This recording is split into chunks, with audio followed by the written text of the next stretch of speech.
Welcome to Ford Ram and Goal. It's football season again, so let's get into it. Stephen A. Smith needs a co-host, and it sure as hell ain't going to be one of us. So pour a glass, put the game on mute, and take a listen. Let's do this.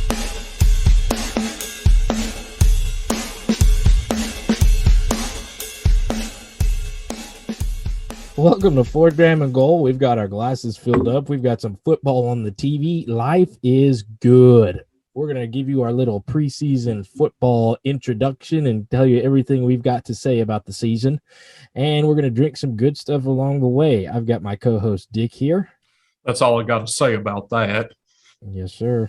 Dick, do that thing where you tell everybody the platforms they can... Platforms? All right. The platforms they can listen to us on. Yeah, we got a lot of platforms around here. One is 9 3/4. You might want to check that one out. But I'm sorry. It's 10 seconds into the new season, and you've already lost our listeners. Dick, congratulations. Keep it going. Did you not know this was a Harry Potter podcast? I still don't know what you're referencing, but oh my God, you're killing me, Smalls. All right, so Drammers, you're probably listening to us on one of our multiple avenues or platforms or flatforms if you want to keep that going. You can always check us out on our website, fourthdramagoal.com, Instagram and Twitter at fourthdram, and Facebook, fourthdramagoal. But of course, tell your friends about us, and we could really use your reviews, your likes, and your views on Apple Podcasts, Google Podcasts, Audible, CastBox, Spotify. And we're always looking for new followers and feedback, so do not hesitate to send us an email, fourthdramagoal, all one word, 4THDRAMANDGOAL @gmail.com. And Kurt, one thing we really haven't talked about yet on the show, because we just started introducing it, is we've actually started putting our podcast episodes on YouTube. How about them apples? those apples are nice. And currently we are sponsored by absolutely nobody. So if you want to throw us some money and we can mention your name a couple times, I'd appreciate it. It's on YouTube now, right? That's legit. Yeah, I'm looking at you, Mattress Mac. Oh, yeah. I was going to say his catchphrase, but I'm pretty sure I can get in trouble for that. Yeah, that'll get us canceled off of YouTube. So let's not do that. We also have to be more careful with the content that we're putting out. So, yeah, super cool. Check us out there. It's Fourth Dram and Goal or Fourth Dram. We've got our first, I think right now, 12 episodes uploaded on there right now. You can listen to us, obviously, just like you would any other YouTube video. So give us a view, give us a listen. And if you got any feedback, feel free to like, comment, and subscribe. Yeah, we won't put our faces on there just yet because we still think we're ugly. But you never know. It could possibly happen. We don't want to lose any more viewers. Dick's got a pretty fucked up grill. But anyway. Okay, Matt Stafford. Chill the fuck out. Nice. I don't know what that means, but I'm looking at this, and football is on TV, and it's so beautiful right now. Ohio State just returned a fumble to the house to take an even bigger lead against Minnesota. Man, like John Madden would say, I love to see a fat man score. Do you know why? Why? Because just like in the replacements, first you get a fat man spike, and then you get a fat man dance. I'm just glad football's back on TV, Dick, but I like the excitement. I'm so excited. We're going to talk a little bit of college. We're going to talk a little bit of pro. We're going to talk a little bit of fantasy. This is like our unofficial kickoff to, I guess you could say, season 2 of Fourth Dram and Goal. Would you agree, Dick? Yeah, I think you could say that. I mean, this is the 32nd episode we've recorded. We made it through a year. If you think about 52 weeks in a year, that's not a bad rate. That's almost once every 2 weeks. And it was cool because we did this like during COVID, and then we're like, oh, we'll keep it going and COVID goes away. But now COVID's back, so we're just going to like keep it going. Yeah. COVID is back, unfortunately. I'll go get some horse tranquilizers to get it gone. Good idea. All right, so let's get into our usual segment to start off. I had to pull out Old Faithful tonight. I texted you. I was like, have I ever reviewed this on the show? And you said you didn't think so. And even if I did, who cares? Okay. It's my favorite. I have got always have a bottle. I'll never forget the time that I realized this was my favorite daily. And I texted you and I said, I'm a Maker's Mark fan. I've got Maker's Mark Cask Strength in my glass tonight. It is a 109.8 proof, this precise bottle. I think they usually range from 108 to 114, right around my sweet spot. It is made by Maker's Mark. It is a $38 bottle, and this one's a little bit too strong for the newbies, I think. It's got some heat, but it's got some good qualities to it that I will save for my notes. But Dick, I think you've got a special one tonight, don't you? Yeah, I got a call today, and it was from the Positive manager. or negative?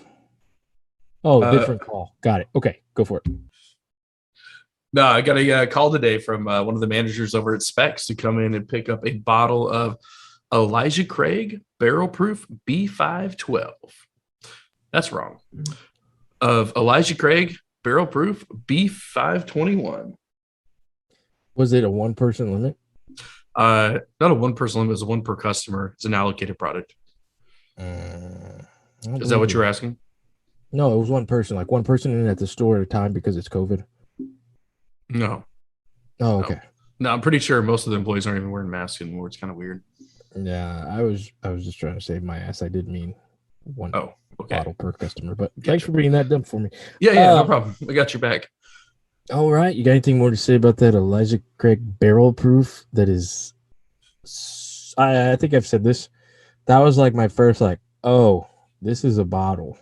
This wasn't your usual Buffalo Trace or Jim Beam or Maker's Mark. This was like, oh, I like whiskey and I'm going to spend some money on it. Yeah, I will say the first pour punched me in the testicles. It's always a little surprising.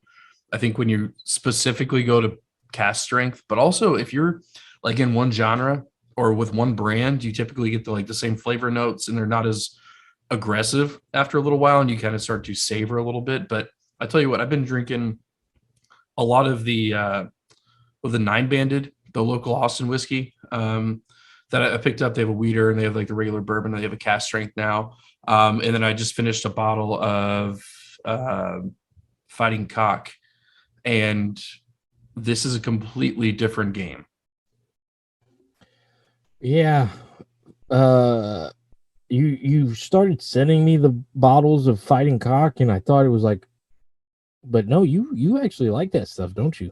I mean, it's okay. I bought one bottle myself, and then a buddy of mine left one here a while back that I just like, all right, might as well polish this bad boy off. And for our newbies who may be just jumping in season 2 with us, what's the difference between cask strength and barrel proof? So cask strength and barrel proof typically are the same thing, but just called differently. So I thought. Yeah. Cool. Thanks for that, historian. Right. Yeah, good job. It's like I felt there's a trick question there coming in. So nope, just kind of shooting the shit, man. I've missed you. We haven't done this in a while, and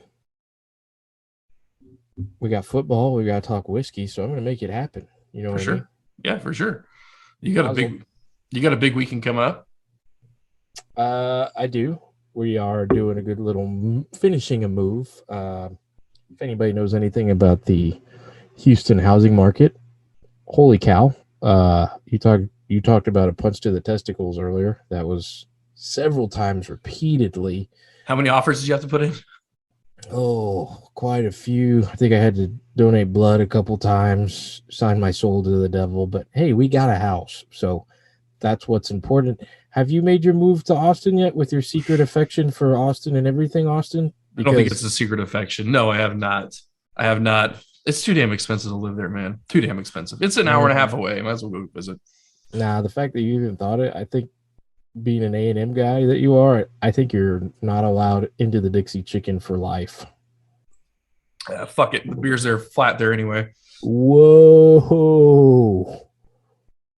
I have nothing to say to that. That you just insulted your school's institution. Because the Dixie Chicken is an institution, right? That's how y'all do those ring dunks, right? Don't you let the beer get flat for a day and then you have to. No, you don't. I mean, well, okay, unless you're a true alcoholic, like beyond our standards, or wreck 'em. or you want to throw up, go for it. Yeah, that's fine. I remember my first barrel of beer. Okay. So we introduced our what's in our glass tonight. We chit-chatted a little bit. I think it's time to get into that second dram, my friend. Let's do it. All right. We've had a whole off season to sit there and process things. We've got a lot to talk about. We've had a couple episodes during the off seasons where we talked a little bit about some things, but what's on your mind? What do you want to get into? What do you want to discuss right now to kick off the season? I mean, we're sitting here at September 2nd, right? So like this is kickoff weekend for football. We've had a few games, obviously, last week. Next week, Thursday night football is going to happen. I mean, that's the big Dallas and Tampa matchup that's going to happen. So there's a lot happening right now. But I want to kind of break down a couple things that have happened this week. And the funniest thing, Fresh off the presses. is not even fresh off the presses, but I mean, I think it's going to take a long time for me to process this, is the Bishop Sycamore situation. Oh Lord, yeah, that's somebody dropped the ball at ESPN there, but ESPN's getting a lot of slack, or not slack, but they're taking it pretty hard for that. The school in general, somebody's gonna have to do this is people attending the school, if I'm not correct. Yeah, it's an online school. I don't know that it's accredited though. All right, so give me the rundown. We had a coach who had a warrant. We had a 21-year-old player or players. My understanding is there are multiple college dropouts or failouts. Okay, we don't have an actual school. It's somebody's house when you Google the address. Yeah, it's an online, non-accredited school. It's not. I think it's in Illinois or something like that. In this state, like Department of Education doesn't recognize it as a real school. Okay, sweet uniforms for that low. It's black on black on black. How hard is that? Okay, well, I mean, who does it look like? I'm a machine. Mean machine. I'm a mean machine. He was like, oh my balls. Yes, that's exactly what the memes have been referring to. Somebody, well, and then IMG, you're just playing a game against this team. ESPN set it up, man. Right, but there's probably some due diligence across the board. ESPN dropped the ball. IMG probably dropped the ball, but I don't know that they're accountable for that. They should have been like, hey, who is this team we're playing? They played 2 games in 3 days. I mean, that's fishy, but really ESPN hires a booking company, and the booking company is the one that set this up and is accountable for actually vetting all of these schools and these backgrounds. And someone there needs to be fired. Like, I'm not trying to be cancel culture, but you can't do a job that bad and still keep it, right? I mean, right. Yeah, well, and then to put the cherry on top, you're 21-year-olds that went and you got spanked by high school kids. And apparently you've been getting spanked a lot, because I think they've lost their last 6 games by an outrageous combined number. Like, why are they even playing? Like, what's the long game here? People want to play football. That's what it is. You and me are 30-year-old men. If we got a call tomorrow, hey, you want to play a game of football? What would you say? I mean, I love football. 5 years ago, I would have said yes. Not anymore, Bubba. Not anymore. I'll be honest. And that's what separates the men from the dead, bods. No, yeah, it's a weird story. I texted you like, dude, what is going on? I think that story is like 2021 in a nutshell, and I think that has to be a movie. Oh, for sure. Yeah. What do you call it? The coach. It'd be funny if it was Kevin Hart. Not one I was expecting. Okay, what would it be called? ESPN done fucked up. I don't know. I think that'd be a good one. They could actually make a pretty good like dodgeball follow up with like ESPN the Ocho on that one. I mean, if you're IMG, do you toss it in the win column, or do you just kind of? They were supposed to come to Texas and play Duncanville. Are they still going to?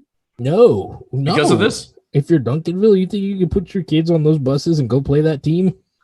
Oh, I thought you were talking about IMG was going to. No. Bishop Sycamore was going to? For those of you that are not in Texas, Duncanville is a big time in the world of high school football. They've been in the state championship the last 2 years. They lost by, if you haven't YouTubed it, YouTube the 2019 state championships that ended on a Hail Mary. They were that close to winning a state championship. And yeah, they were supposed to play these guys. And of course, they went ahead and canceled. Duncanville, a Dallas suburb. Actually, I think it's alma mater to the good old governor of Texas, Greg Abbott. Comments in there. All right. Next topic. Cam Newton and Deshaun Watson. Lots of drama here. We can break it down 17 ways of Sunday. I'm on a strike. I'm not talking about Deshaun Watson. That's my stance on that. I don't want to talk about Deshaun Watson because there's nothing that's happened. Nothing has changed from our initial conversation 3 months ago. We still think he's going to Miami or nowhere, right? I don't know. I don't know. I don't want to comment on it. Because your comments that valuable. You don't want to put a jinx on it. I've put a roller coaster of emotions on tape. It's out there to listen to. If you choose to, you choose to, but I've got nothing. Well, I got nothing. Deshaun's my Madden Ultimate Team quarterback, so I mean, I care a little bit. Yeah, that was probably a bad first round draft pick. It wasn't, but you don't know how Madden Ultimate Team works, obviously. So. Because I don't play Madden Ultimate Team. I'm sorry. I pay bills and cut my grass. And who's the old man here? All right, so loser. The other one, Cam Newton, man, got cut this week. Bill Belichick basically said, "Oh, you didn't get your COVID vaccine, so I'm going to cut you." No, he didn't. That is a bunch of bull. And the fact that Adam Schefter has to release a report saying that didn't play, like, oh my gosh, 2021. I don't know what to do anymore. Man, it's like the trash points out of 2020, man. I mean, that's what it's been, right? It's like when you put your B squad in and like they're just running the show. All right, so Cam Newton, I mean, where do you think he lands, man? We've heard the Dak backup situation, which actually their play style, Cam's more mobile than Dak wants to be, but the offense is set up as like running gun. I mean, it would work. I saw the report. Dallas, Houston, and Washington. I think a matchup with getting reunited with Ron Rivera, I don't think that'd be a bad thing. Mm-mm. I mean, that's actually a really good fit. Fitzmagic is great and all. Love the guy. But it's Cam Newton at the end of the day. Well, let me finish answering the question. And then Dallas, Dallas is absolutely great because who's Dak's backup right now? Cooper Rush. There you go. Exactly. That was my point. Not Ben DiNucci because that motherfucker threw 3 picks in one game. Yeah, I haven't seen this week's episode of. I haven't either, but that was the one before. And he's no longer with the Dallas Cowboys. So yeah, one of those two places. I don't come to Houston, Cam. On your own behalf, don't come to Houston. Stay away from the circus right now. Let Tyrod Taylor see if he can get us through this storm. Tyrod's looked pretty good. No, he has, and that's what I'm saying. Don't mess with that. Just let him do his thing. See what happens. Worst comes to worst. Yeah, David Mills in there. Who? Yeah. Just don't come to Houston, Cam. I mean, I'd welcome if you're you. Listening, please don't come. I'd probably buy your jersey, except apparently every jersey I buy ends up in Jinx. So, yeah, I hope he ends up in Dallas. I hope he ends up with Ron Rivera. One of those two situations I think would be best for him. What do you think? Like, when is the specific downfall of Cam Newton? How do we go from NFL MVP, which is actually, it's been a while now, but do you think it was just that weird injury with the Panthers? And I think honestly, it's when he did that commercial when Mac Jones as a little boy told him he was going to come take his job. God, I remember my first day on the internet. No, in real talk, I don't think he was ever set up for success. I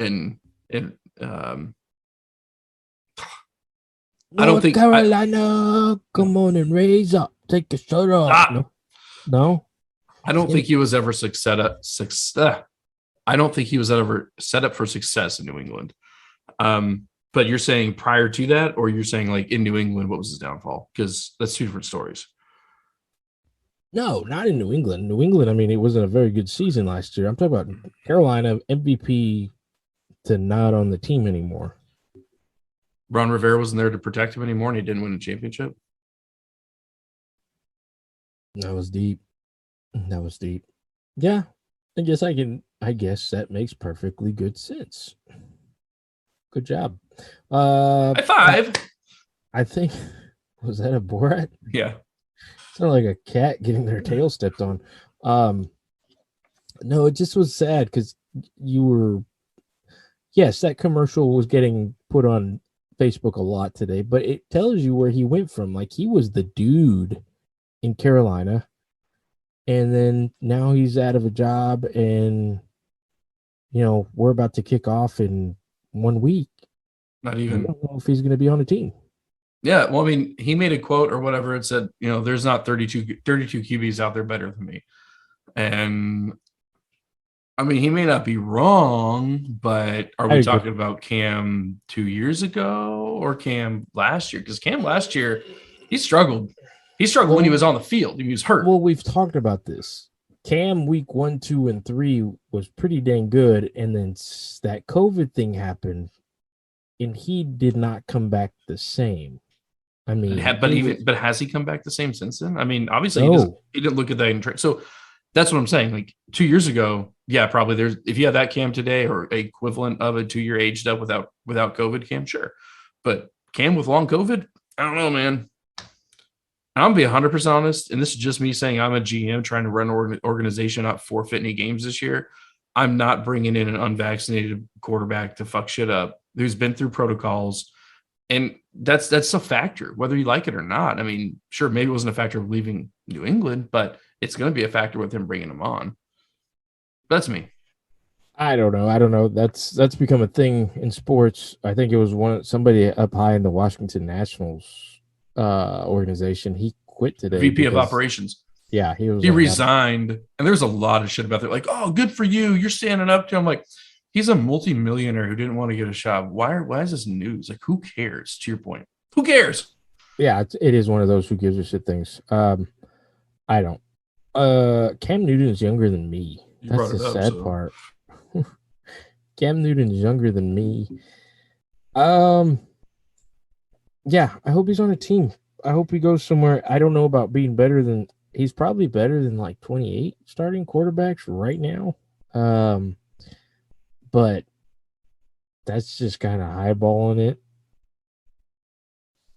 Like, I'm thinking of the rookies that he may be better than if you were to plug him in right now. I mean, Dwayne Haskins started last year, so that's what I'm saying. It's not like 15 quarterbacks. Like, he's probably like, I don't even know if I would take Tyrod. Tyrod looks good. He's looked good lately. And this is a league that's have you done for me lately? Tyrod's kind of like what I'm drinking tonight. It gets the job done. It's consistent, and it'll always be there. Just don't poke it with a needle in the lungs, because then bad things happen. All right, so let's get off this. We talked injuries. Speaking of injuries, Dak looks like he's going to be good to go for week 1. What I'm reading, which I'm excited for. Yeah, I mean, I'm excited for. He's not my QB in fantasy, but we'll get into that later. Mr. Murray in the second round. I'll get to that, and I'll explain that, and I'll defend myself. I'm glad for you to. And then anybody that picked Travis Etienne, my first question to you is, why the fuck were you drafting prior to preseason being done? And same thing for Dobbins. Why? Well, we've had that conversation. The later, the better. I know. Why were they drafting prior to preseason being done? Right. Now, we had that exact situation where there's about you got to do it 2 weeks before, because if you do it a week, you get scheduling conflicts, which we almost ran into, especially when you're dealing with a bigger league, unless you have a commissioner that, is just an asshole and doesn't care about his league's feelings. Shut the fuck up. I made a fucking decision. I am not saying you didn't make a decision. I'm saying good job on you, commish. But yeah, you've got to do it like a week and a half, 2 weeks because of injuries. And you don't want to be like 2 days away and half your league has to cancel because something came up. But that's my fantasy football advice. Dobbs, should he have been in that preseason game? I know that was like everyone was playing everybody week 3 for a good amount of time because that's the last one. Yeah, why was Tom Brady still in the game? I mean, there's so many questions. I don't know. I texted you like, Tom Brady just threw a ball to Godwin. Like, what is wrong with the world? Yeah, the first quarter is coming to an end in an exhibition game. Like, get the hell out of the game. Seriously, yeah. And then I think the crazier things to me. Well, we won't get down that rabbit hole with preseason playing. It's just like, Why are you trying to set up your second string quarterback and try him out with the third string offensive line against a first string defense? What are you doing? Armchair These guys, quarterback. yes, these guys get paid a lot of money to make those decisions. What this is not a fair question because we did not prep this. Which injury has the biggest impact on its team?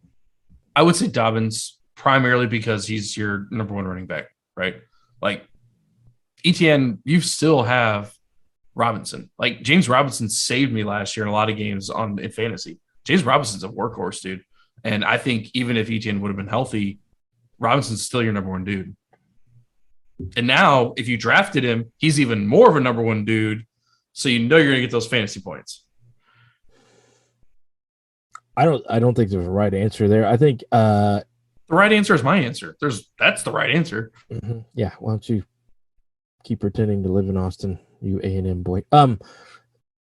Dak's thing is you got to keep an eye on it. I don't know what's going to happen there. Is it one of those like, oh, he's fine? Like, have you ever seen?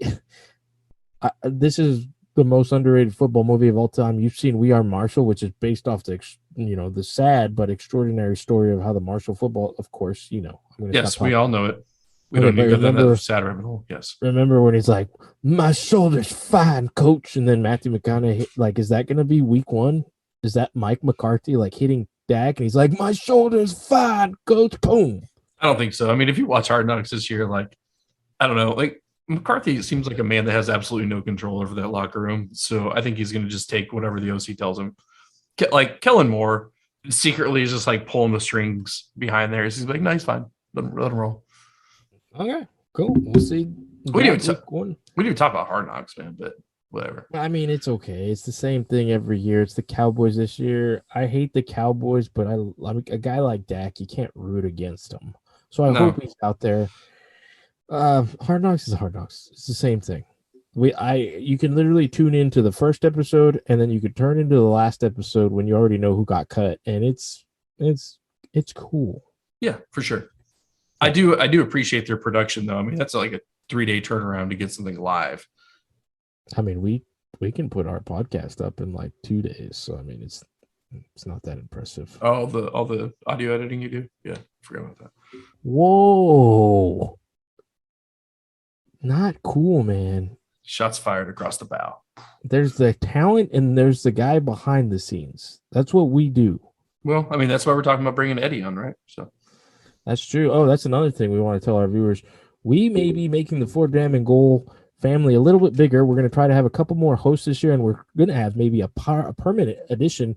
Our boy, cousin as Eddie, as we refer to him as, may be joining on the team. He's going to put us with his insight. He's going to hit us with his social knowledge, and he's going to be a man with a plan. So we're looking forward to that, right? Amen. He's accepted. We just got to get some action now. So he's waiting for a payment that we're going to give him. It's hard. You know how it goes. Hard contract talks right now. 12-pack, 24-pack. We may meet in the middle. Give him a holiday 5-pack. We haven't even talked about the new beer that came to Texas that may possibly put on 20 pounds. Let's get the nose of this first, and then let's get into it. All right. So what are you getting on the nose on that, man? Maple syrup bomb, baby. Maple syrup. That's all it is. It's literally, if you poured maple syrup out, you put a cherry on top of it, maybe a little bit of the juice from the cherry drips into the maple syrup. We all know Maker's Mark is a what? What is it? It's your favorite. Dick, what is it? It's a Weeder. It is. Okay, a little bit of wheat in this, a lot of corn. Oh, I'm so corny. Like, that's the thing about Maker's Mark. They didn't pour a bag of brown sugar in this. But if they told me they did, I'd believe them.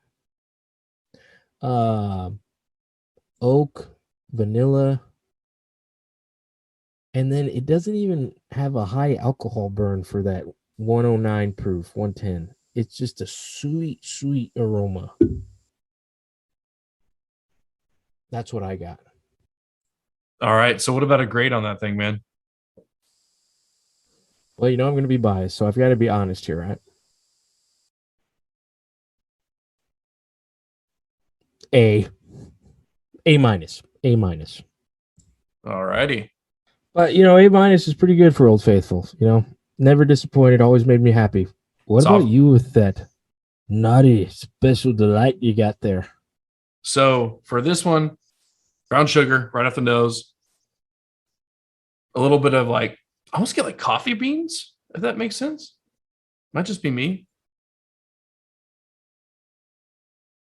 Red cherries. I'm going to use your rock candy here. But to your point, it's 118 proof, and it doesn't smell like that. You don't get smacked with alcohol vapor in your face, which is nice. But this is classic bourbon stuff. There's not overwhelming charred, woody, oaky smells. It's just very much fruit and brown sugar, man. Yeah. For those of you that don't know, so this is Elijah Craig barrel proof. B, correct? So those of you that have not had it, if you run into it in a store, grab it. If it's, within that $60 to even $90 range. They release it 3 times a year. It's an ABC series. So what my friend Dick here has is Series B, which I got my hands on last year. And then you'll do your YouTube searching, you'll do your Googling. Some people will always say last year, B was better, C was better, B was better, C was better. Any of them. And if you can get A, B, or C, of course, it comes out through the year. A, it's going to be early on, B, mid-year, and C towards the end. Get your hands on any of them just to try them. Now, we'll listen to Dick and see what he thinks about the nose on this and overall thoughts on this bottle. But I had to throw that out there because you can get the same bottle as somebody else and think it is, but there's a different series altogether. All right. So overall, I would say that this is a B plus, A minus, somewhere in that range. B plus. I like it. Rock candy. What flavor rock candy? Red. That's the only rock candy there is, my friend. All right. We are good friends. Moving on. Can we pour that third ram? Let's do it. Okay. So it's time to get into the full segment where we start predicting some things. We're excited about kickoff next Thursday. Dallas, Tampa. In Tampa, side of the last Super Bowl. The last time we saw the Buccaneers, they were walking off with a ring. All right. Yep. So we're pumped up. We're ready to go. What do you want to do? You just want to lay out the predictions on that first game of the year, Dick? I think that's a great way to go. I mean, it was the last last professional game we saw this year at the same stadium. It's going to be the first one. I think it's a great way to go. Tampa. Yes. That's my prediction. No, that was my prediction. Oh, okay. Tampa. That's all I got to say about that. I want to say Tampa, but just for shits and giggles, I want to say Dallas. Dallas can't win an opening game of the year to save their fucking life, but usually they're playing it in Dallas, and that's where they suck the most. Oh, I don't have any historical references on that, but I'll agree with you. Dallas always wins the games they're not supposed to. They do that, and they usually lose at home. So this is a good combination for both of them. And Tampa started the year off by getting their butts kicked by Drew Brees and the Saints last year. Yep, they'll need some motivation. It's a good call. Couldn't even tell you who Dallas played week 1 last year. Probably the Giants got their ass kicked. I was going to say, I feel like they play the Giants if it was the Giants, I think they probably would have won. But yeah, Tom Brady, you got the banner. I wonder if they're going to do that whole thing this week where they put the banner up. I mean, you have to. It's Thursday night. It's the only game on, other than a Monday night. Other than a Monday night, mate. Other than a Monday night game, it's going to be the most watched football game this week.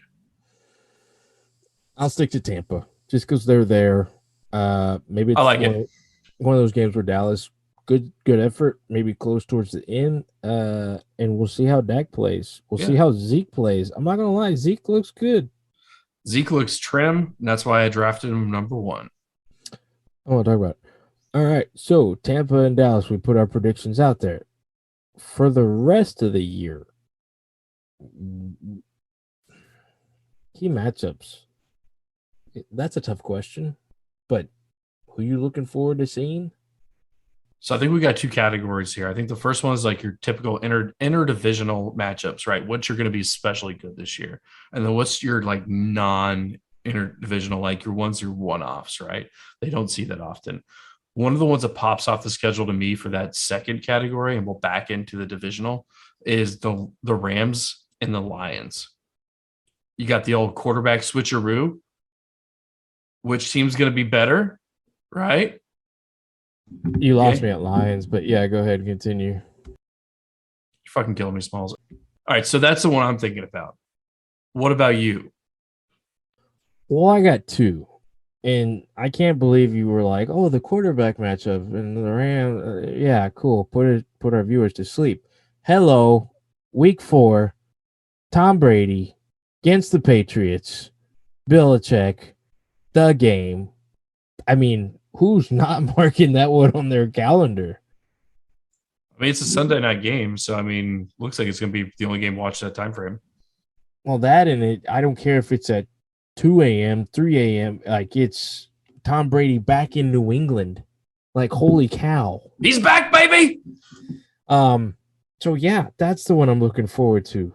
I'm expecting him to spank Mac Jones just because you don't bet against Tom Brady, and he's probably going in there with more motion and more like determination than any Super Bowl he's ever played. So that one, obviously.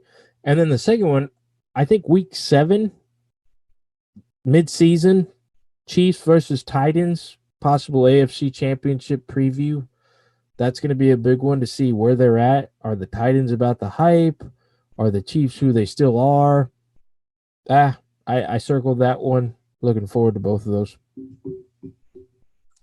I like that call out. But what about your NFC Championship preview the following week? The Packers and the Cards. Come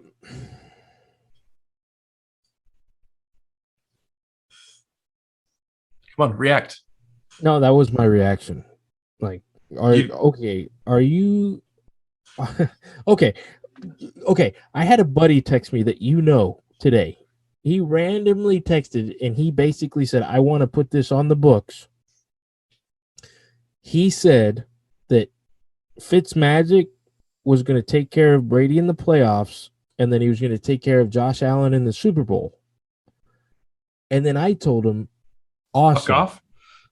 When you wake up from that dream, let me know how it goes. That's Arizona. And Aaron, this is my last ride in Green Bay versus we're going to be decent, but this may be like still 3 years away, Arizona Cardinals.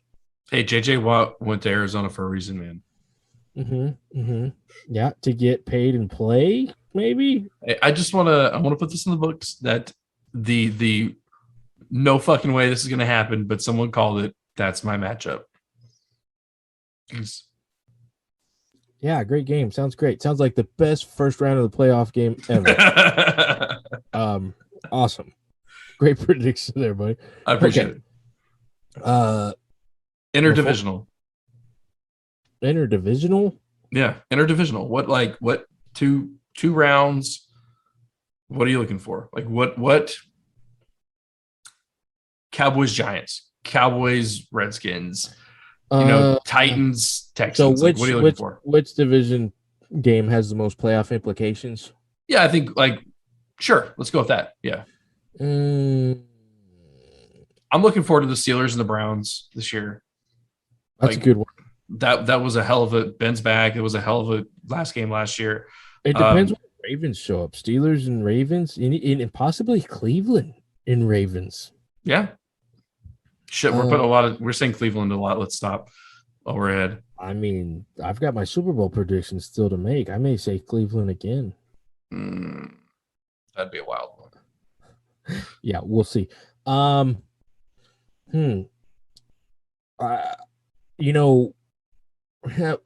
Let's do our surprise team and biggest disappointment team first before I say the matchup that I think may have implication. All right, fair enough. Okay. I'll give you that. Surprise team. Cardinals. Okay. Dolphins. I don't hate that pick either. And it's the sad part is they've gotten so much coverage this year because of Tua and because of the possible trade and because of everything That that's like was it's my next not question even is it's with or not without Watson. no, I love Tua. I'm all about Tua. I told you 2 months ago, even though I remember. I'm on strike. I'm not talking about Deshaun Watson. If It's Tua funny were that to you come keep talking about him though. Houston, I'm not talking about him. I'm on strike. If he were to come to Houston, Tua, I would have been all about that. Yeah. So that's why I was like, I think the Dolphins Bills game this year, 2 times, is going to have huge implications. They're my surprise team / not surprised anymore because of the coverage, not due to their playing, but / because of everything going on team. I've got nothing to say to that. No rebuttal. I And think it's a great call. So you saying Murray, Hopkins, like all that good stuff, It Kingsbury happens. keeping his job because he's on the hot seat, like all that's going to be good this year? Yeah, this is my thought. Like you've got all the talent in the world. It's a Cowboys problem, right? It's spoils of riches. Like they have so much young talent, though, young capable talent, and they've got a offensive running gunner. I mean, that's what Kingsbury is known for. I mean, West Coast offense to the max. So you're telling me he's known for putting an offense production every single week, no matter what? You're telling me that right now. I know what you're doing here. That they are consistently putting up points and putting up offensive statistics. Just say yes or no right now. Yes. Okay. Hold that thought, but continue with what you were saying.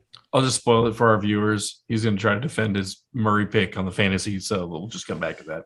Yep. This was just double checking that I was getting you correct, but okay. This is what you do, but yeah, okay. All right, yeah, that's I think the Cards have a chance. To your point, Kingsbury is on the hot seat. If he doesn't put it together this year, I don't know there's the next year. You brought it up, fantasy football. How did the draft go? No. I want to know some other things before we get into that disappointment. Speaking of disappointment, who's going to be your biggest disappointment this year? Cowboys, dude. They're going to disappoint me every year. I'm going to go Chargers. And that's slight disappointment because I think there's a lot of hype. They got a great quarterback, new coach. I think they're going to take some bumps, but I'm going to go Chargers on that one. That's fair. I'm just looking forward to the classic 6-4 Cowboys, we them boys memes on Facebook, and then finishing 8-8. And then the memes go, it'll be next year. It'll be next year. Well, they can't finish 8-8 this year. Oh, you're right. Fair enough. So they're going to finish 8-9. There you go. I'm going to go 8-1. Okay. Oh, we're talking. I forgot Donovan McNabb was their quarterback. So do you want to go Super Bowl prediction or you want to talk about the shit show that was fantasy football? I mean, I had fun during fantasy, but let's talk about it. I did too, man. But God, okay. So we had our fantasy football draft this week. 8-man league, 8-man PPR. 8-man PPR. The goal, usually I think 8 to 10 is the sweet spot. Yeah. I think I would like to have 10. Yes. I think when you get to play everybody at least twice, it's a decent league. It was awesome. We all got together all over the country. We've got some good buddies, good solid squad. And it was fun. It was a good time. Now, how did the draft go? I'll let Dick talk about his first and what he has to say. Just give us the highlights. Yeah, whatever. So I would say my draft in my mind went better than last year for myself because it was my third year actually playing. So I did a lot of research going into it. I've been super heavy running back, complement wide receivers, didn't pick up a QB until the 6th round. Picked up Lamar Jackson in the 6th round. But I had that sweet spot, that 7 spot where I was getting the double whip back on the snake, but I didn't have to go back to back. So I actually like that 6-7 spot in an 8-man draft is probably my sweet spot, future forward. But the first person off the board, love Cousin Eddie, picked up Patrick Mahomes, the first pick of the draft. Okay, and see, Cousin Eddie is the one who screwed me, and I'll tell you why.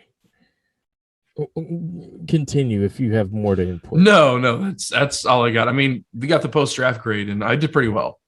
But I did pretty well last year too. The fake post draft grade. So while you're sitting sweet with the double picks, I'm sitting at 5. So getting shafted on both ends. Either way, I texted you before because we had the quarterback conversation, and I told you there was 2 names and only 2 names that I would take in the second round. And because Cousin Eddie decided to be Cousin Eddie and take Pat with the first pick, I'm literally sitting there in the second round like if my dude's the next quarterback that's going to be taken. Like that's it, no matter what. So I had to take him then and there because I've talked about this. The quarterback is the one dude that's going to consistently get you 20 points no matter what. I had McCaffrey last year. What happened? Misses 8 games. Running backs miss a game or 2. It happens. Running backs get shut down. The quarterback has to throw the ball every game. They can get shut down, but so I took Murray in the second round. I don't think that was that bad of a pick. It was him or Mahomes. If they were available in the second round, I was taking them. I stuck to my guns. The problem with that pick, though, in my opinion, is that there are 8 quarterbacks in the league that are going to get you 20 points a game. Every week. Every week. No. Yes. You said it earlier. The Arizona Cardinals was statistically. I'm not going back on myself. You will get flashes in the pan with a Murray and a Mahomes that will get you 30, 40 points. Those are going to be 3 or 4 games. Fair enough. But if your point is you need a quarterback and get you 20 plus points a week on a consistent basis, then there are 8 quarterbacks in the league that will do that. Okay. Well, agree to disagree. But my backfield still ended up being pretty salty. I'm not mad. It was rounds 1 through 4.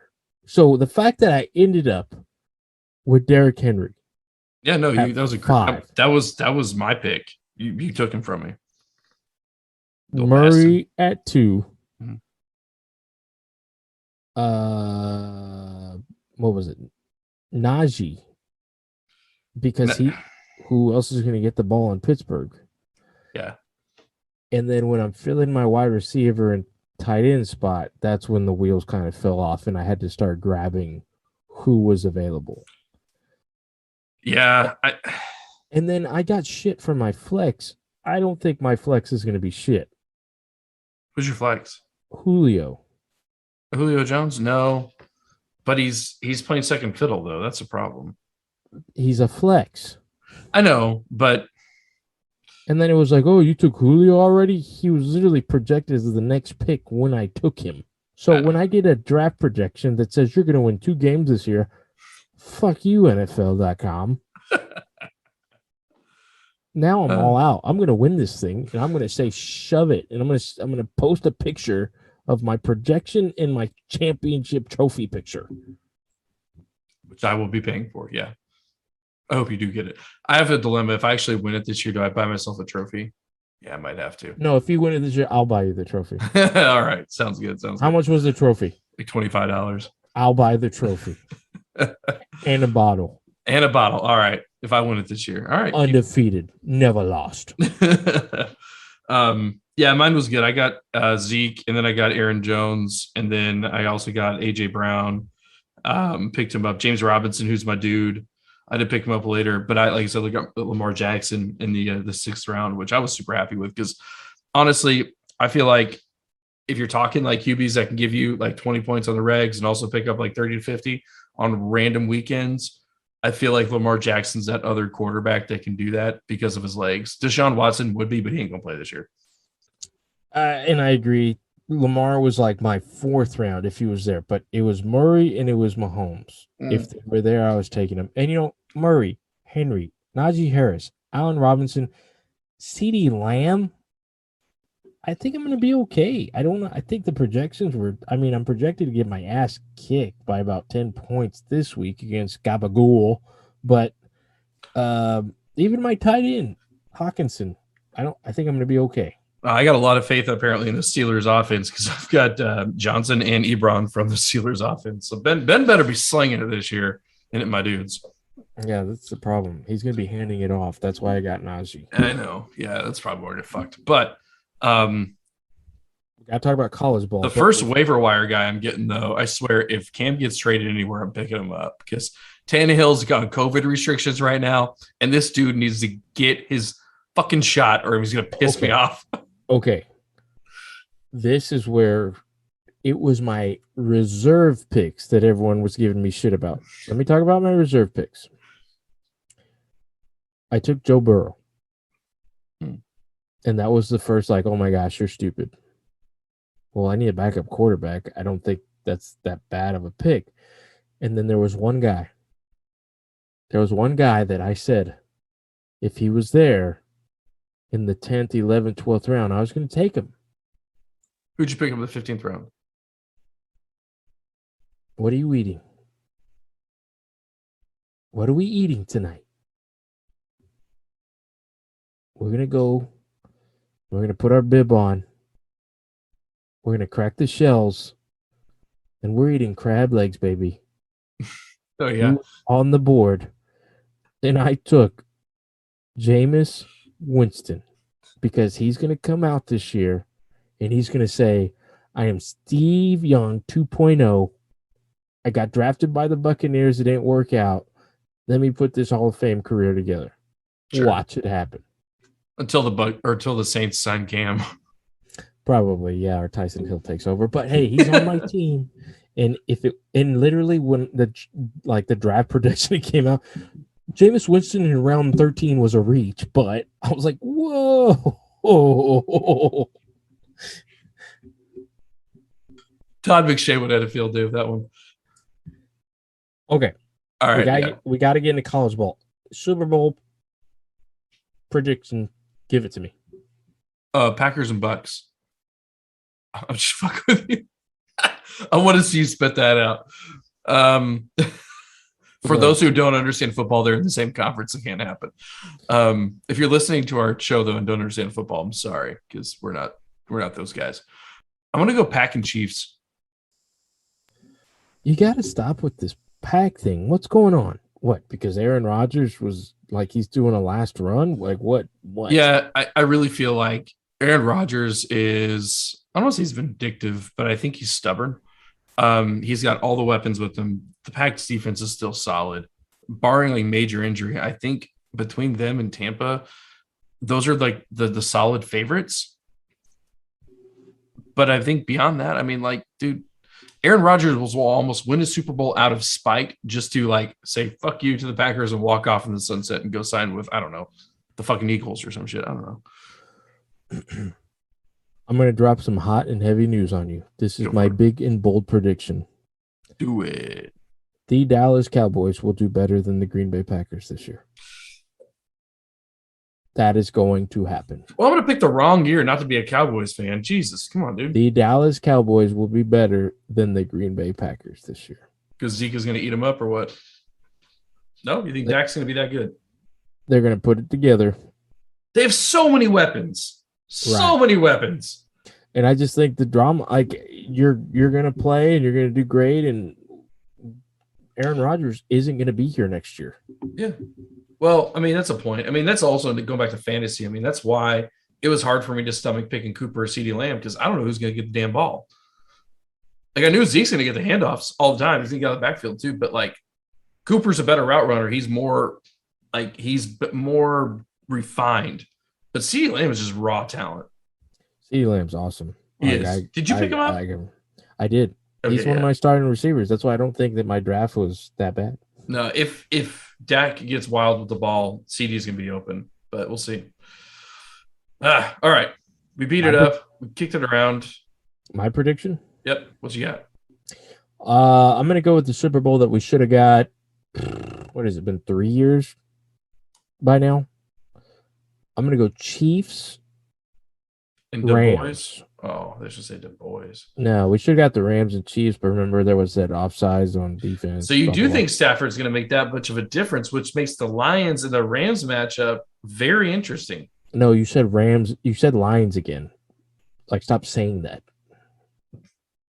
Like, you're literally saying that Jared Goff is the almighty game changer.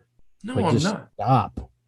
I'm saying that it's going to be an interesting dichotomy on the field to see the two go. Dichotomy on the field. No, it's the Lions. Like, that's it. They have DeAndre Swift. They're not bad. I'm gonna rough, and I'm tough, and I need to have a. What does he need? A heart? No, it's the Lions. Like, Needed courage. oh yeah, rough. No. So he did get a heart. Yeah, how they pinned a heart through his skin is kind of fucked up when you think about it. But yeah, sure. Okay, I'll call PETA. Anyway, that's my prediction. I think we're gonna get that Super Bowl. I think Chiefs, Rams. Yeah, that's where I'm going. And I don't even like either of those teams really. So you can call PETA. I prefer non. So no. Unleavened bread. You either call PETA or non. It was a joke. But yeah. All right, let's go ahead and get the tasting notes on what you're fucking drinking, bitch. I'll go first.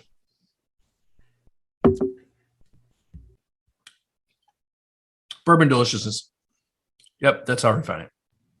Bourbon butter? No, it's spicier than that. So it's got like this red hots. Oil. It's oily, viscous, little red hots going on. Definitely the woody hits you on this. Like it's been soaking, it's been proofy. They didn't water it down.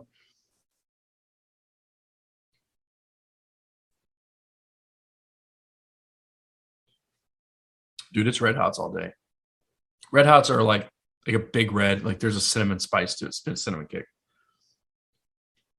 Yeah. The sweetness goes away on the palate, but it is everything you want it to be. It's an A on the palate. Good. I like to hear that from a delicious bottle like that. So, Cask Strength has a punch. Like, there's no denying. It's got a kick, but it's got the red candy. It's got the vanilla. But does it carry through?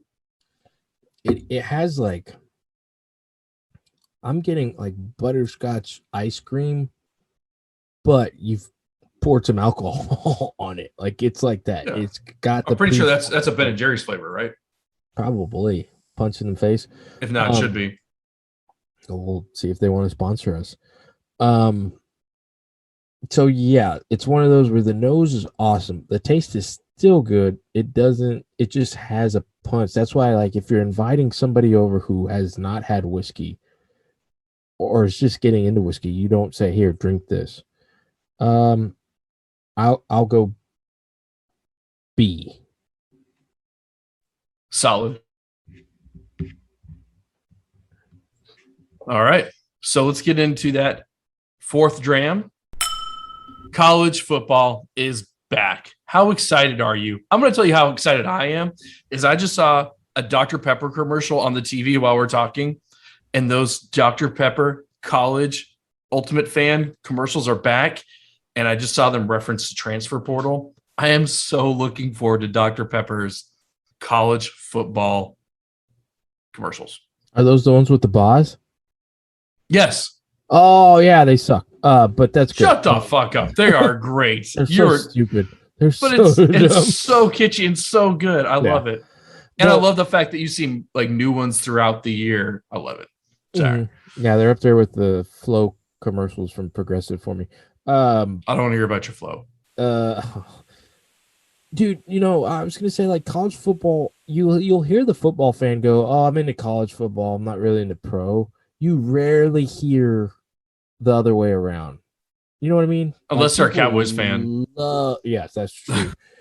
People love college football. Like, yeah, I only watch pro now because of fantasy football. That's what got me back into it. And yeah, college football is where it's at. Yeah. I feel like I know the answer to this. What game are you looking forward to most this year? Well, I mean, the number one rated game that I've seen, like week over week, is the LSU and UCLA game. So that's going to be this weekend. I heard that's the number one game this year. Psych.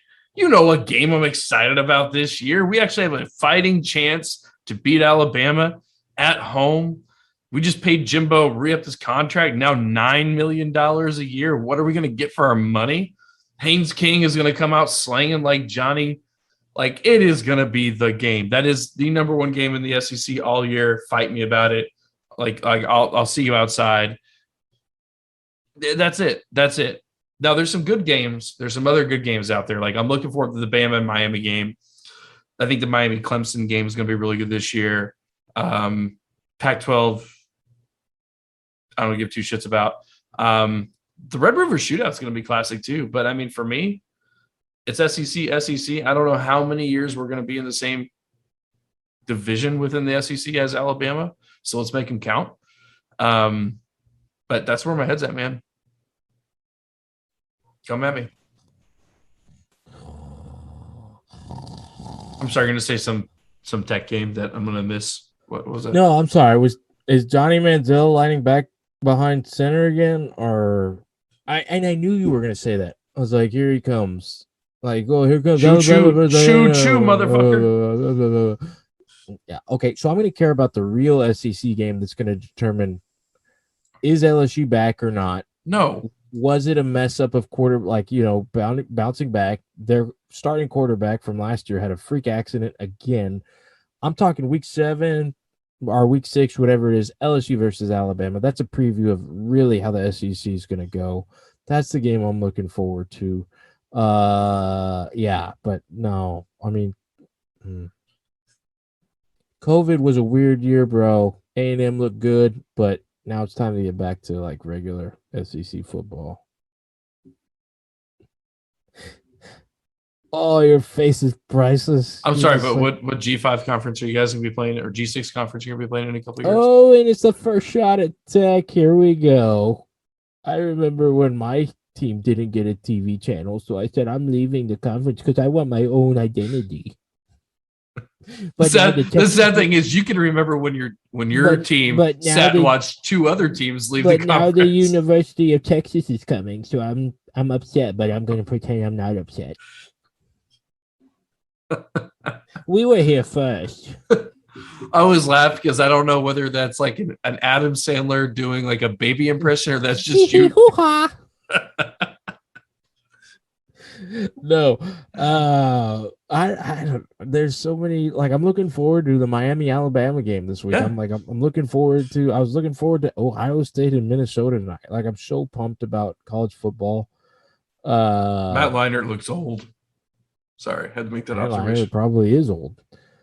I mean, he's got to be what? We were in high school and he was playing in that national championship game, so he's probably what, 35, 36? I think he's like 38. Oh. Yeah, I mean, I'm looking forward to all of them. A&M, I don't know, we'll see. Tech, if we get a 500 year, awesome, congratulations. I've got to live vicariously through other teams this year. Come over to the dark side. Come on, man. Oh, no. You don't even go to the dark side. You want to live in Austin. So, I mean, I don't know what you're like, shut up. But like, if I'm like, maybe I've got to go back to the Irish Catholic roots, root for Notre Dame. No way. Well, I've always been like, it's in my blood. Yeah, I know it's in your blood. Sure. Maybe I got to go back to the Tebow days and root for Florida, but I'll be there every Saturday watching Texas Tech now that I've got YouTube TV. YouTube TV. We got Red Zone for fantasy. All right. Let's go. All right. What storylines are you going to be watching? Is it going to be as chaotic as last year? Are there going to be the big upsets like there were last year? Scott Frost obviously did not have a great start to the year. Poor guy. I want him to do so good, but it's just so bad over there. I like seeing Nebraska lose. I don't. I've said this several times. I don't think college football is the same unless Florida State, Miami, and Nebraska are all doing great. Well, they're all in about the same spot right now. So, and if you think about it, you got Florida State and Miami, ACC. You got Nebraska, who's not Big 12 anymore, but now they're Big 10. It's a little diversity. It's not just SEC teams dominating, and it's just like it's awesome when they're doing good and things are awesome. But yeah, that was rough. I was really like, I don't know what's going to happen to him. I don't know if he makes it past week 4. They've got it. They got to win the next 3 games for him to make it past week 4. He's got to turn it around. Turn it Big time. around, turn it around, turn it around. Turn it around, So, keep an eye on that. Coaching seats are always a storyline I like to watch out for. Matt Wells got a lot of shit last year at Tech. I want to see how they do, see if he keeps his job. Mike Leach, how's he going to do it? I was going to say the Mad Hatter. Yeah. The Mad Hatter is Les Miles. Les That's what I was Miles. talking about. Is he going to get a job again? Yeah. Okay, good save. And then I think Ole Miss has a hell of a year this year. I think they turn it around, and I think they shock some people this year.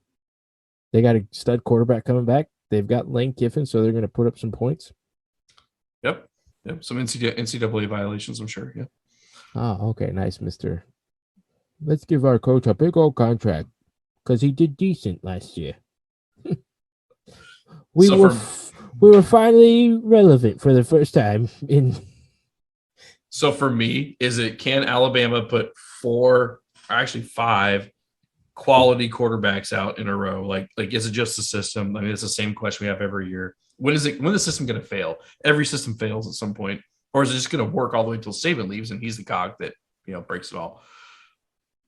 Derek King, is he what do we think he is? But see, Derek King had a lot of pressure, I think, last year. Like that was a lot of hype. Sure, yeah, and then he's coming back from an ACL. So he may not be as mobile, but I mean, we do amazing surgeries now. Who knows? I really look at him, and I think he makes Miami the contender that I want them to be, because I love the U, dude. Like I love everything that's raunchy about Miami and like the U in general. I think go back to like the Michael Irvin days. Like that's the U I want to see again. That's what it goes back. Nebraska, Florida State, and Miami need to be good at college football. I don't know about that. Nebraska and Notre Dame could suck a long one, but that's sacrilegious. I mean, sack, sure. And then I honestly is Clemson that good without Lawrence? That's a question I want answered.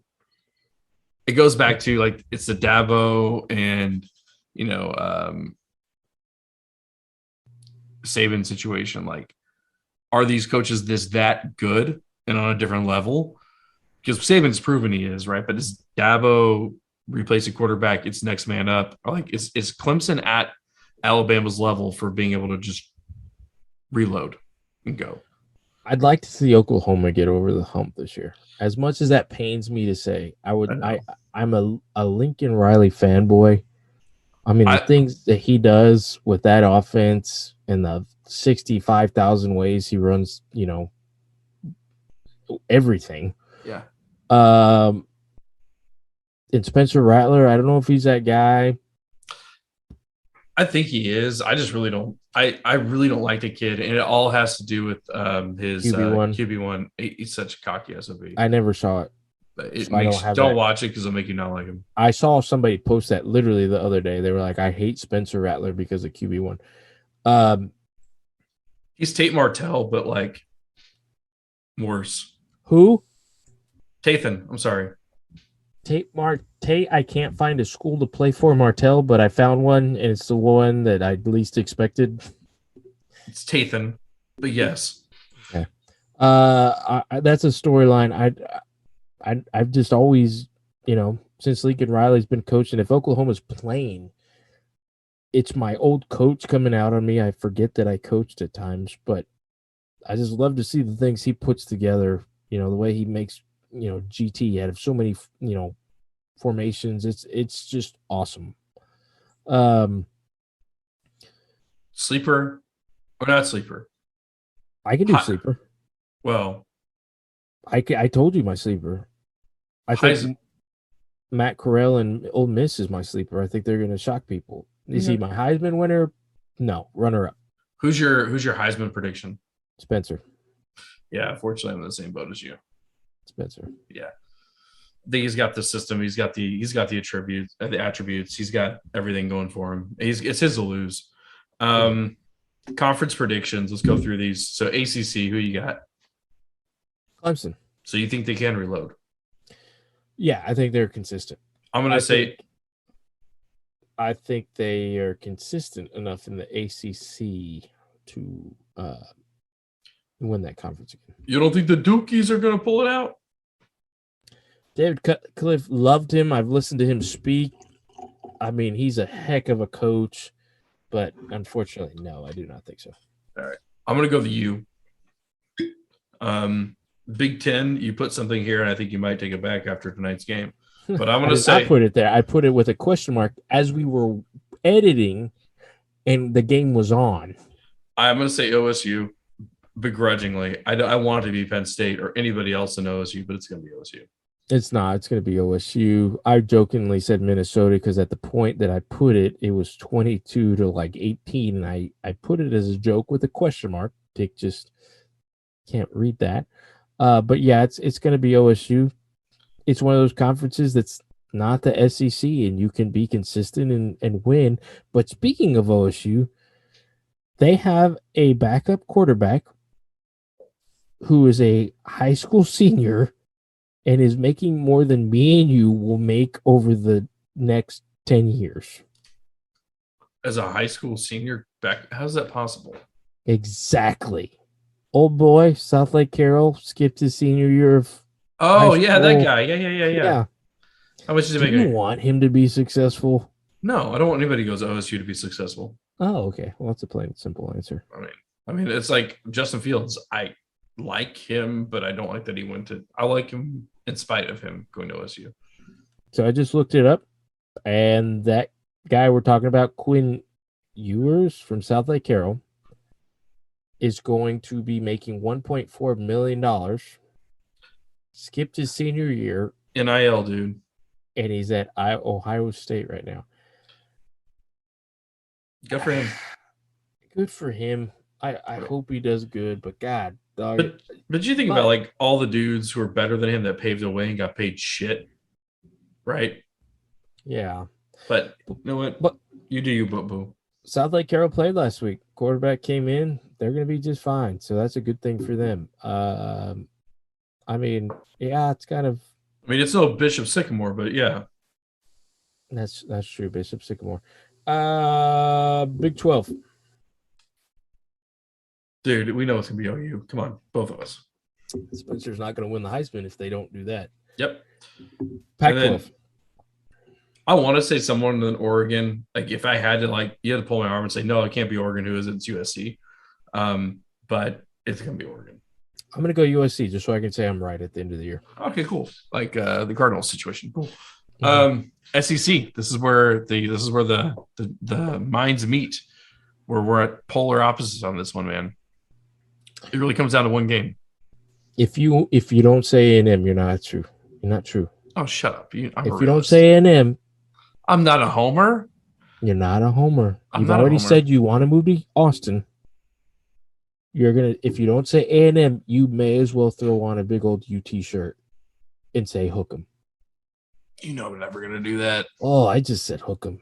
Oh, it felt gross. Tastes bad. Drink more. It'll make it go away. Oh, yeah, that's true. Yeah, so I'm going to say Georgia. I think it's going to come down to the championship game. And I think Georgia finally gets a dub. Georgia. Old, this is my year, but not my year, Georgia. I told you, dude. Like, this is their year. Oh, yeah. I'm going to go with, like, prove me wrong until, like, you're wrong. Yeah. Alabama. Yeah, that's fair. I will say this. I think Kirby Smart loses his job if they don't win it this year. I don't think so. They had Rick for quite a while. Yeah. You don't think there was a little bit of like, we're not going to do that again?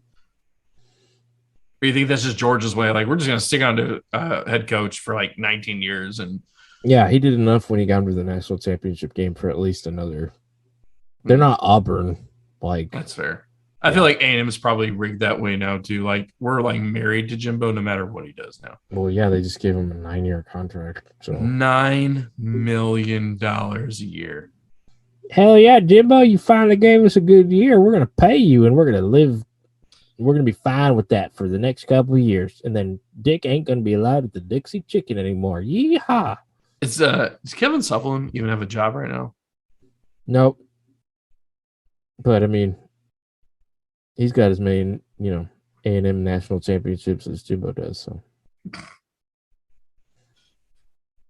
Is that how you get championships, by beating the champion? yes. But like during the regular season, they still won the championship. So you can say by proxy, I won the championship. Is that how that works? I don't know. I just know they haven't won a national championship. So Since 1939. Yeah. well, and wasn't 1939 the one that they said they were national championships? Oh, you mean like when the Irish claimed all those national championships? I didn't go to Notre Dame. I know, but shut the fuck Nope. Sorry. You've been banned from the Dixie. Okay. Anything else? Your last thought on college football this year? Last thought on college football this year. I don't think that's the truth, but last prediction. Nope. Just your last thought before we start college football this year. Like the last prediction. That Spencer Rattler, although we both predicted him to win it, he's not going to win the Heisman.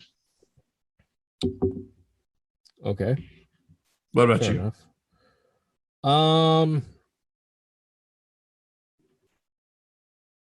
Ole Miss. I'll say it again. Doesn't suck. I there's something about him this year. Mm-hmm. I think Ole Miss is going to have something special. Like a specific, like highly mutated strain of herpes or something else? New Year's Bowl. Ooh, a New Year's 6. Mm-hmm. Nice. Yep, that's my prediction. I don't know what's more likely, either like a new strain of herpes or them getting a New Year's 6. Or maybe Jimbo finally getting paid a little more for some mediocrity. Maybe. I don't know. What would you bet more on? A&M being in the college football playoff or Ole Miss getting a New York 6? Or New Year's 6? The Ole Miss. Really? Yeah. A&M's going to lose 2 SEC games this year, and that just kind of screws them. I mean, that's every year. So yeah, exactly. So they're going to go back to. I mean, being in third place. That's a fun place to be all the time. Field goal away from doing that last year. So, are you ready to give the overall taste on these glasses? Yeah, I'll give you my grade. You want to go first? You want me to go first? I'll go. I've got to give Maker's Mark Cask Strength a solid A-. For a daily drinker, it wouldn't be a daily drinker if it was anything less. The nose is fantastic. The taste is just a little tad behind. Yeah. I think it's my sweet spot. This is literally 110 is my sweet spot, and this is 109.8. Nice. And Cask Strength Maker's Mark is one of those that every time I post it or talk about it, somebody has to comment, and this happened on our Instagram the other day. Somebody always says it's a great bottle. Like, it's for the price, for the availability, like, it's a solid.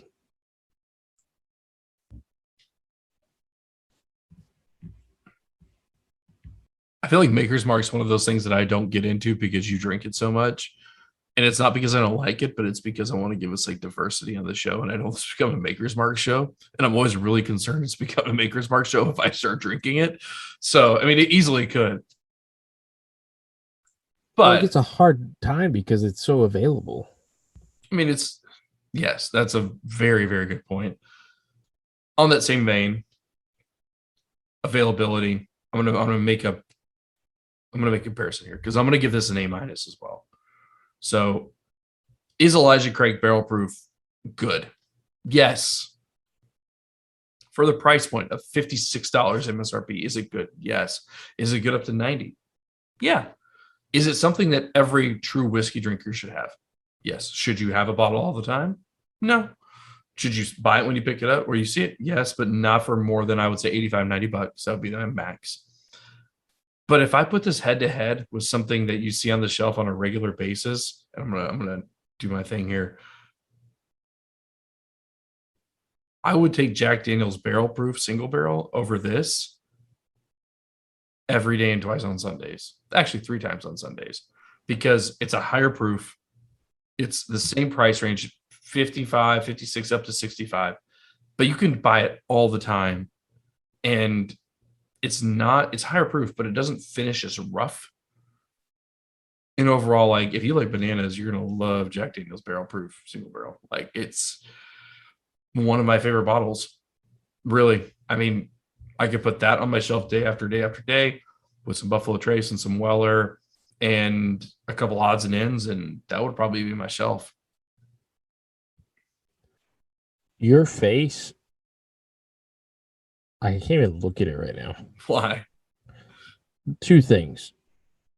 To pull that bottle out of your ass and say you would rather have it, and for 2, the fact that you've become full circle on the Jack Daniels train that I will take full credit on. Hey, I'm a man that can admit when he's wrong and can admit that I matured and grown up a little, and stuff changes over time, right? So it's so good though. Like what? But the fact the gold label or this? Yes, gold label. Yes. Okay. That was a pretty bold statement there, buddy. Hey, Miami's going to win the ACC. All right. So let's do it. Yeah, totally. Good for you, man. So what was your grade on that? A-. A-? Yeah. And if you ask me what like Jack Daniel's barrel proof like single barrel was, it's a A to A+ all day. Like it's one of those things it's always good. And it has to be the barrel proof. It has to be the gold label. Like it has to be that one. The single barrel's okay. The barrel proof is where it's at. Did you see the Jack Daniels released an age 10-year? No. Yeah. Allegedly this year they're supposed to, like their special edition they're supposed to release, like the rye last year is supposed to be 140 proof. It's supposed to be like a white label. Oh geez. Well, I think they released their first AIDS label in forever. I don't know the exact amount, but I think it's a 10-year. I don't have the details in front of me, but I don't know the availability of it either. But yeah, just another Jack Daniels bottle to add to the collection. Dude, we're gonna have to do a what in the world of whiskey here pretty soon. That's true too. And I did see Frank Sinatra on the shelf the other day. How much? $175. Dude, out about that. Probably I should have. Well, that was our intro to football. We're absolutely pumped to be back on the air. We're so pumped to be following with you every week or every other week, depending on our schedules. We're going to dive into college football. We're going to dive into professional football and all other things important in sports. We recap. To recap, we talked about our predictions for pro. We talked about our predictions for college. We did all that good stuff, and we had some awesome bottles tonight. I would agree. Both of them were in the A rating, and that always ends up being a good night. High proofy stuff. Dick, could you give them the socials one more time before we say adios? Hey, for sure. So the best way to get us is 4th Dram at Instagram. So it's at 4th Dram, 4THDRAM. You can always pick us up on Twitter as well as Facebook, 4th Dram and Goal. And then our website is 4thDramandGoal.com, and you're going to be able to find everything from there, all the way from our episodes linked out, as well as our direct email at 4thDramandGoal@gmail.com. Pretty much just like Google 4th Dram and Goal, all one word, you're going to find us. And like we highlighted at the beginning of the episode, we're starting to put our podcast on YouTube. So you can always follow, like, subscribe us there, right there, give us a little thumbs up, and that'll be super appreciated. We appreciate you. We appreciate all of our listeners. And then always just follow us on, Spotify, CastBox, Apple Podcasts, all the fun stuff. And Kurt, quote of the episode, man. What you got? My quote of the episode is your kind of theme for fantasy football this year. Be confident, be cocky, be the man. Dan Marino, there's no defense against a perfect pass. I throw the perfect pass. He said it. He lived it. Be that guy this year. Have fun. Enjoy it. Spend time with friends. Drink some good whiskey. Watch some good games. We love you. To the next snap, the next dram. Drink on, Drammers. And remember, laces out, Dan!